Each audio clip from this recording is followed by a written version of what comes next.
तो last class में हम सब ने जाना कि रेगुलर और इरेगुलर वर्ब किसको कहते हैं। रेगुलर वर्ब यानी कि वर्ब के बेस फॉर्म को किस तरीके से वर्ब के पास्ट में और पास्ट पार्टिसिपल में बदला जाता है ईडी सफिक्स ऐड करके। और इरेगुलर वर्ब के बारे में बताए थे कि हर एक वर्ब को पास्ट और पास्ट पार्टिसिपल बदलने के लिए ईडी की जरूरत नहीं होती। कुछ ऐसे वर्ब जो है जिसको याद रखना भी कंपलसरी होता है। आज के क्लास में उसी मेन वर्ब के क्लास को कंटिन्यू करेंगे, जो कि दो लास्ट हमारी मेन वर्ब का मेन पार्ट बचा हुआ था। एक्चुअली में आज का क्लास हमारे लिए एक्टिव एंड पैसिव वॉइस और जितने सारे ग्रामर के जो टॉपिक्स बचे हुए हैं, टेंस और भी सारी चीजें, उसके लिए आज की क्लास बहुत ज्यादा इंपॉर्टेंट रहने वाली है। तो सब कोई अपने साथ नोट्स बनाते हुए चलेंगे। और चलिए हम लोग स्टार्ट करते हैं ट्रांजिटिव एंड इनट्रांजिटिव वर्ब। देखिए सामने यहाँ पे आपका मेन वर्ब का जो दो टाइप लिखा हुआ है, ट्रांजिटिव और इनट्रांजिटिव वर्ब। हिंदी में हम लोग इसको सकर्मक क्रिया के नाम से जानते हैं। ट्रांजिटिव वर्ब को सकर्मक क्रिया कहा जाता है और इनट्रांजिटिव वर्ब को कहते हैं हम लोग अक्रमक क्रिया। समझिएगा, अगर इसको हम समझाना चाहेंगे ट्रांजिटिव वर्ब क्या होती है, तो ट्रांजिटिव वर्ब में एक बात आप लोग याद रखिएगा कि किसी भी अफर्मेटिव सेंटेंस को बनाने के लिए जो जेन्युइन स्ट्रक्चर होती है, subject plus verb plus object, इसमें से ट्रांजिटिव वर्ब में हमेशा आपको ऑब्जेक्ट मिलेगी, बल्कि इनट्रांजिटिव वर्ब में कोई ऑब्जेक्ट नहीं होती है। ट्रांजिटिव वर्ब को पहचानने का तरीका क्या बता रहे हैं? ट्रांजिटिव वर्ब को पहचानने का तरीका ये है कि सेंटेंस में अगर ऑब्जेक्ट है, तो अगर वर्ब के साथ ऑब्जेक्ट है तो वो ट्रांजिटिव वर्ब होगी। और किसी भी सेंटेंस में अगर सब्जेक्ट है, वर्ब है, लेकिन ऑब्जेक्ट नहीं है, तो वो ट्रांजिटिव वर्ब नहीं होगी। और अगर इसको अच्छे से डिफाइन करना चाहें तो ट्रांजिटिव वर्ब का मतलब होता है कि जो सब्जेक्ट एक्शन करती है और उस सब्जेक्ट का जो एक्शन है उसका असर अगर ऑब्जेक्ट के ऊपर दिखाई देती है तो हमारी ट्रांजिटिव वर्ब कहलाती है। वो हमारी क्या कहलाती है? ट्रांजिटिव वर्ब कहलाती है। एक बार फिर से कह रहे हैं कि ट्रांजिटिव वर्ब क्या होती है। ट्रांजिटिव वर्ब ऐसे वर्ब को कहते हैं जो सब्जेक्ट अगर किसी भी तरीके का एक्शन करती है और वह एक्शन अगर होता हुआ ऑब्जेक्ट तक पहुंचे, पास ओवर हो। कहने का मतलब है कि ट्रांजिटिव का ही मतलब होता है पास ओवर, यानी कि किसी भी एक्शन को पास ओवर किया जाए ऑब्जेक्ट तक, उसको हम लोग बोलते हैं ट्रांजिटिव वर्ब। ठीक है, इसको सिंपल से पहचानने का आपका एक टेक्निक बता रहे हैं। ट्रिक ये होगा कि कोई भी ऐसा सवाल, क्वेश्चन सेंटेंस को राइज करते हैं जिसमें से क्वेश्चन पूछने का जो हमारा पैटर्न होगा, अगर किसी सवाल से क्या का या फिर किसको का या फिर किसे का अगर जवाब आता है और उसका आंसर जो हम लोग सिंपल सा रिप्रेजेंट करें, जो भी आंसर आएगा उसका सुटेबल आंसर अगर क्या और कैसे का मिले, तो वो हमारी ट्रांजिटिव सेंटेंस होगी, ट्रांजिटिव वर्ब की सेंटेंस होगी। देखिए कैसे, जैसे यहाँ पे सेंटेंस लिखा हुआ है कि सी रोट अ लेटर। अब ये सेंटेंस में हम लोग देख पा रहे हैं कि सब्जेक्ट सी है इस जगह पर और सब्जेक्ट के बाद एक वर्ब आ रही है। अब देखिए इस वर्ब को थोड़ा सा पहचानिए, ये वर्ब किस टाइप का वर्ब है? ये वर्ब हमारा V2 के फॉर्म में है। तो V2 के फॉर्म में है तो बताए थे कल रेगुलर वर्ब और इरेगुलर के वर्ब के बारे में। इसका पहला बेस फॉर्म क्या होता है? राइट होता है। राइट को हम लोग V2 में क्या लिखे हैं? रोट लिखे हुए हैं। तो ये रेगुलर वर्ब कहलाएगी, इरेगुलर वर्ब कहलाएगी, इरेगुलर वर्ब कहलाएगी। ठीक है, अब ये जो सब्जेक्ट है, ये सब्जेक्ट कुछ लिखने का कार्य कर रही है और इसका असर डायरेक्टली पड़ रहा है ऑब्जेक्ट के ऊपर, तो ये जो वर्ब होगी हमारी ट्रांजिटिव वर्ब होगी। जैसे यहाँ पे क्वेश्चन राइज करने का जो टेक्निक बताए हैं, वह क्या लिख रही है, तो डायरेक्ट इसका सिंपल सा आंसर अगर निकल करके आएगी तो वह क्या लिख रही है, क्या का यदि जवाब हमको मिल जाता है तो वह ट्रांजिटिव वर्ब कहलाएगी। नेक्स्ट एग्जांपल देखते हैं, the teacher praise the student. Praise का मतलब होता है प्रोत्साहन देना या फिर उस चीज को सराहना, तारीफ करना। ठीक है, तो यहाँ पे हमारा सब्जेक्ट है द टीचर, कि जो शिक्षक है वो स्टूडेंट को सराह रहे हैं, यानी कि तारीफ कर रहे हैं।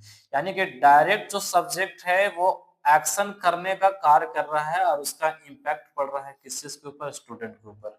तो ये वर्ब किस टाइप की वर्ब होगी? ट्रांजिटिव वर्ब होगी। यानी कि जो कर्ता कार्य कर रहा है, इसका कर्म डायरेक्ट ऑब्जेक्ट के ऊपर दिख रहा है, इसीलिए हम लोग इसको ट्रांजिटिव वर्ब बोलेंगे। नेक्स्ट एग्जांपल देखिए, नेक्स्ट एग्जांपल में लिखा हुआ है कि रमेश हिट्स बॉल। रमेश क्या कर रहा है कि एक ऐसा एक्शन कर रहा है हिट करने का जो कि डायरेक्ट उस ऑब्जेक्ट के ऊपर असर दिखा रहा है। रमेश जो कार्य करेगी उसका असर दिख रहा है बॉल के ऊपर, यानी कि बॉल जो है वो वहां पर हिट करेगी जिसके कारण बॉल आगे बढ़ेगा, तो एक्शन हुआ और जिसका क्रिया हम लोगों को बॉल के ऊपर देखने के लिए मिला। नेक्स्ट एग्जांपल क्या है कि ही रिंग्स द बेल। वह क्या करती है कि वह क्या करता है? वह बेल बजाता है। अब यहाँ पे जो सब्जेक्ट है वो सब्जेक्ट क्या करने का काम कर रहा है? रिंग बजाने का काम कर रहा है, यानी कि घंटी बजा रही है, यानी कि घंटी के ऊपर इसका असर होगा। ठीक है, यानी कि जो एक्शन होगा वह एक्शन किस चीज के ऊपर होगा, बॉल के ऊपर, बेल के ऊपर होगा। ठीक है, तो ये हमारे सकारात्मक क्रिया है।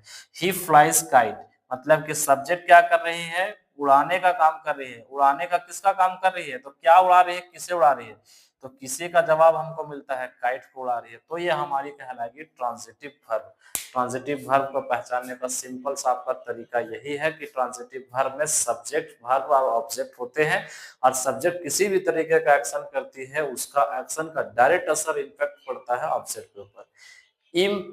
इनट्रांजिटिव वर्ब में क्या होता है, सो देखिए, इनट्रांजिटिव वर्ब को हम लोग बोलते हैं आक्रामक क्रिया। आक्रामक क्रिया क्या होती है, जैसे इसका ट्रिक अभी हम आपको बताए हैं ट्रांजिटिव वर्ब के, कि किसी भी सेंटेंस का अगर क्वेश्चन व्हाट और हुम से किया जाए और उसका सही आंसर निकले, वो ट्रांजिटिव वर्ब होगी। और इनट्रांजिटिव में क्या होती है कि इसमें सब्जेक्ट होती है, वर्ब होती है, लेकिन ऑब्जेक्ट नहीं होती। जैसे जस्ट फॉर एग्जांपल, वह सो रही है, वह सो रही है, सी इज स्लीपिंग। अब सी भी है, सब्जेक्ट भी है, इज है, स्लीपिंग, स्लीपिंग करने का काम कर रही है। वह क्या कर रही है, ये तो आंसर निकल रहा है कि वह स्लीप कर रही है, यानी कि वह सो रही है। ये एक सोना एक प्रकार का एक्शन है, लेकिन ये इनट्रांजिटिव है। कैसे, वह किसको सो रही है, तो इसका तो आंसर प्रॉपर नहीं निकल पाएगा।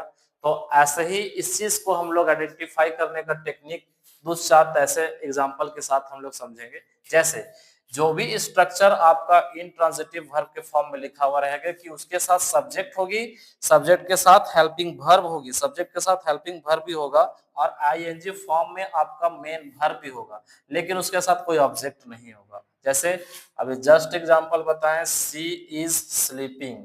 सी इज स्लीपिंग में जो स्लीपिंग वर्ब है ये हमारा इनट्रांजिटिव है। वह क्या कर रही है, तो क्या का आंसर तो हमें मिल जा रहा है, लेकिन वह किसे कर रही है, ये इसके लिए हमारे पास कोई ऑब्जेक्ट नहीं है। तो ये हमारी वर्ब क्या हो गई, इंट्रांजिटिव वर्ब हो गई।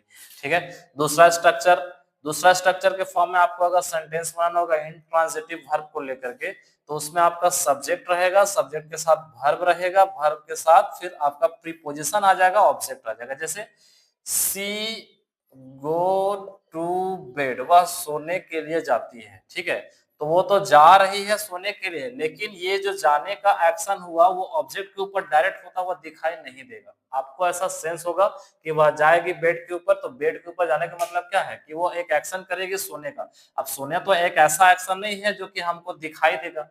ठीक है, तो यहाँ पे जो भी असर अगर उस ऑब्जेक्ट के ऊपर दिखाई नहीं देगा, वो हमारा इंट्रांजिटिव वर्ब कहलाएगी। ठीक है, थर्ड आपका स्ट्रक्चर इस फॉर्म में लिखा हुआ मिल सकता है, subject plus verb plus adverb.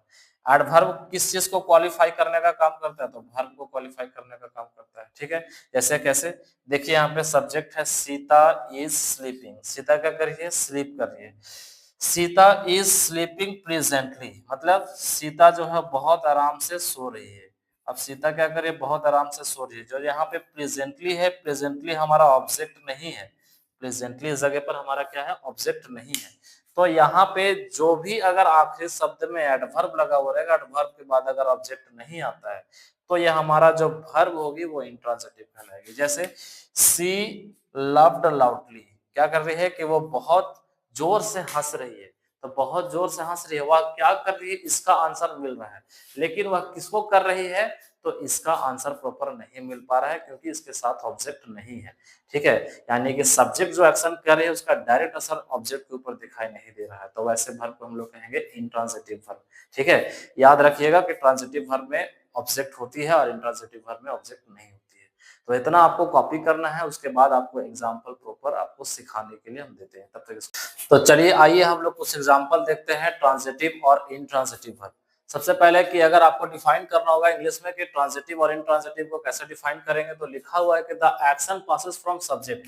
तो जो भी एक्शन पास होगा सब्जेक्ट से थ्रू, वो डायरेक्ट ऑब्जेक्ट के ऊपर इंपैक्ट पड़ना चाहिए, उसको हम लोग ट्रांजिटिव वर्ब कहेंगे। और एक्शन डायरेक्ट इंड हो जाता होगा सब्जेक्ट के पास, जिसके पास कोई डायरेक्ट ऑब्जेक्ट नहीं होगा एक्शन रिसीव करने के लिए, उसको हम लोग इनट्रांजिटिव वर्ब कहेंगे। अब हम लोग देखिए कि कुछ एग्जांपल यहाँ पे देखते हैं कि कौन से ऐसे ये सेंटेंस लिखे हुए सेंटेंस में कौन ट्रांजिटिव सेंटेंस है, ट्रांजिटिव वर्ब वाले सेंटेंस है, कौन इनट्रांजिटिव वर्ब सेंटेंस है। ठीक है, जैसे देखिए पहला sentence, the baby slept peacefully all night. मतलब यहाँ पे सब्जेक्ट है द बेबी। ठीक है, और द बेबी क्या कर रही है कि एक एक्शन कर रही है सोने का, जो कि पूरी रात सोई है। अब पूरी रात सोई है, यहाँ पे हमारे पास एक ऐसा ऑब्जेक्ट है नाइट, ठीक है। और नाइट जो है वो डायरेक्ट अगर ऑब्जेक्ट के ऊपर एक्शन होता हुआ दिखाई देगा तो ये सोने की जो क्रिया है, सोने की जो क्रिया है वो डायरेक्ट ऑब्जेक्ट के ऊपर हमको दिखाई नहीं देगा कि किस तरीके का कार्यकारी है मारने का, या फिर उसमें जो चेंजेस आ रहा है, ठीक है। मतलब कि सब्जेक्ट अगर किसी भी तरीके का एक्शन कर रही है और वो डायरेक्ट इम्पैक्ट यानी प्रभाव डालेगी वैसे ऑब्जेक्ट के ऊपर, तब हम लोग उसको ट्रांजिटिव वर्ब कहेंगे।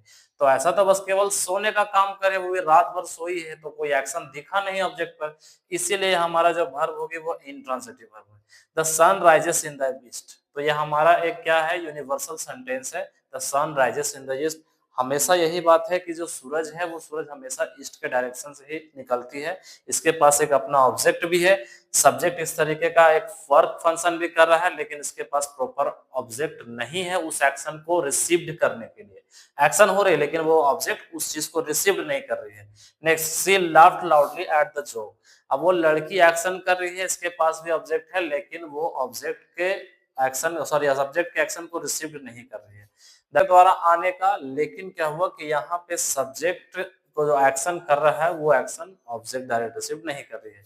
The old man walked very slowly, तो जो ओल्ड मैन है वो धीरे धीरे चल रहा है। लास्ट में स्ट्रक्चर बताए थे कि अगर एडवर्ब रहे साथ में कोई ऑब्जेक्ट नहीं हो तो वो ऑटोमेटिकली हमारी इंट्रांजिटिव वर्ब की एग्जांपल बनेगी। The water boiled at 100 degree Celsius, so these are the examples of intransitive verb। आइए ट्रांजिटिव वर्ब का सेंटेंस देखते हैं कि जैसे सब्जेक्ट लिखा हुआ है the teacher corrected the exam paper, यानी कि एक टीचर जो है वो करेक्ट कर रही है एग्जाम पेपर को। अब एग्जाम पेपर पर डायरेक्ट असर पड़ रहा है, जो भी एक्शन हो रहा है वो डायरेक्ट ऑब्जेक्ट रिसीव कर पा रही है, इसीलिए जो हमारी वर्ब होगी वो ट्रांजिटिव वर्ब होगी।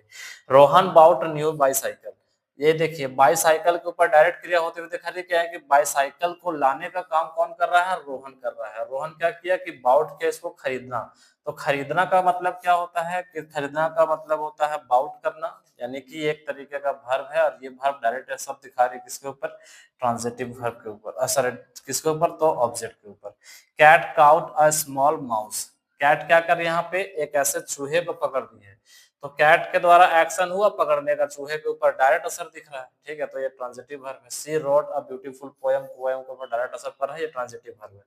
ही ओपन द विंडो, ओपन का मतलब क्या होता है, खोलना, खोलना क्या हुआ, वर्ब हुआ, तो वर्ब किस चीज के ऊपर एक्शन कर रहा है, विंडो के ऊपर एक्शन कर रहा है, तो ये ट्रांजिटिव वर्ब है। The singer perform her latest song, तो जो सिंगर है जो गायिका है वो अपने सॉन्ग को परफॉर्म कर रही है, तो किसको परफॉर्म कर रही है, जवाब मिल रहा है हुज का, हुम का, तो यहाँ पे ये हमारा ट्रांजिटिव वर्ब होगी। तो हम लोग ये जो एग्जांपल देखे वो ट्रांजिटिव और इनट्रांजिटिव की एग्जांपल थी। आपको इसको बहुत अच्छे से उतारना है और इस चीज का प्रैक्टिस करना है। नेक्स्ट क्लास हम लोग लेकर के आएंगे एक्सिलरी वर्ब के बारे में, तब तक आप इसको नोट कीजिए।